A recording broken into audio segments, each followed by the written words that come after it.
Hello and welcome to the cottage of chaos and mayhem. The kids are the chaos, the rest is just mayhem. And in today's tutorial I'm going to be showing you how to make a puff button. So let's get started, shall we?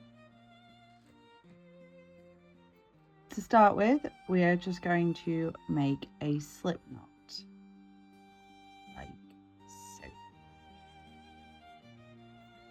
And we're going to chain 4.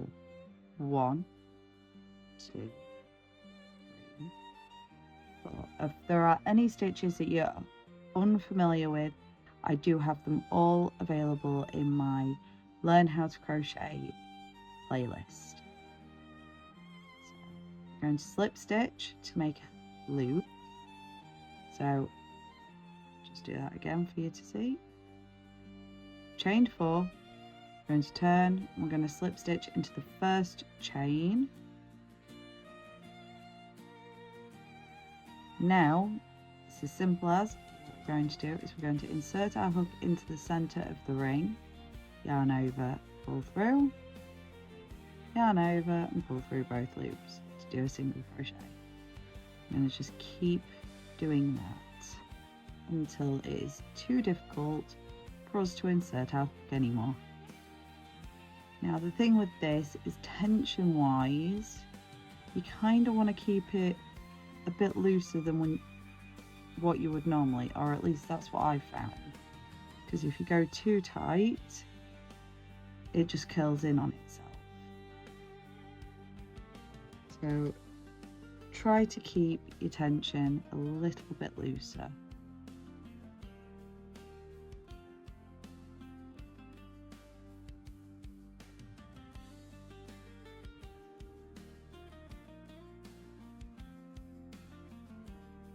Just going to keep doing that, making single crochets, inserting our hook into the center of the hoop.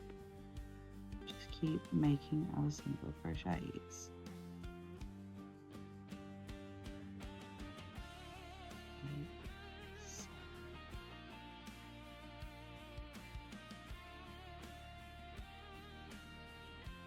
I absolutely love puff buttons. They look so cute when they're done, and there's a lot you can do with them as well.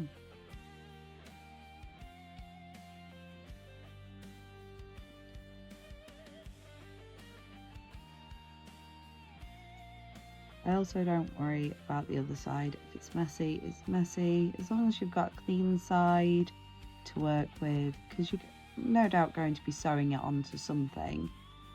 So hide the messy side by sewing it onto something.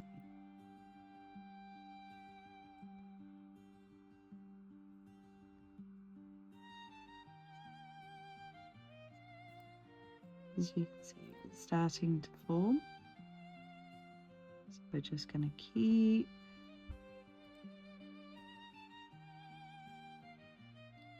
doing that. And I have made puff buttons with just about any yarn really. I've used 4-ply yarn, I've used DK yarn, sock yarn, lace yarn.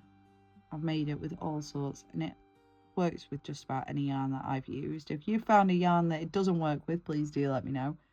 I don't really use yarns like Chanel yarn or anything like that, so I don't know if it works with that. But I do know it works with Aran yarn, it works with 4-ply, it works with lace and DK and some sport yarn, because I've done it with sports yarn as well.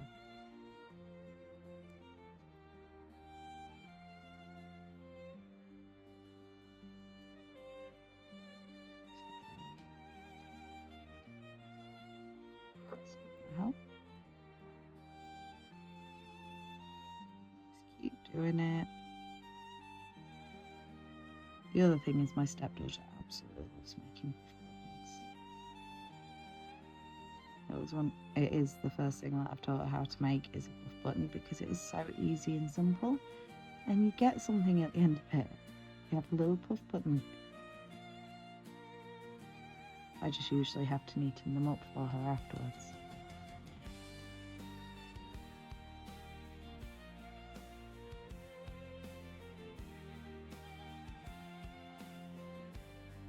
So it's starting to get stiff. Sorry, I should mention I'm a very chatty teacher.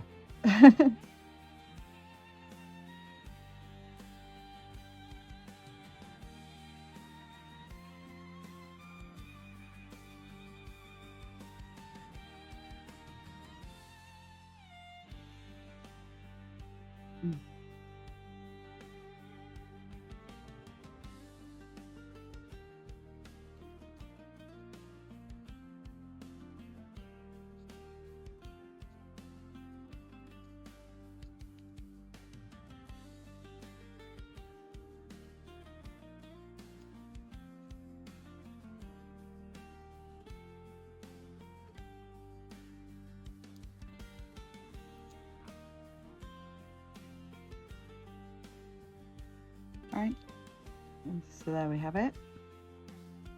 So when you've finished your puff button, put your yarn, pull through.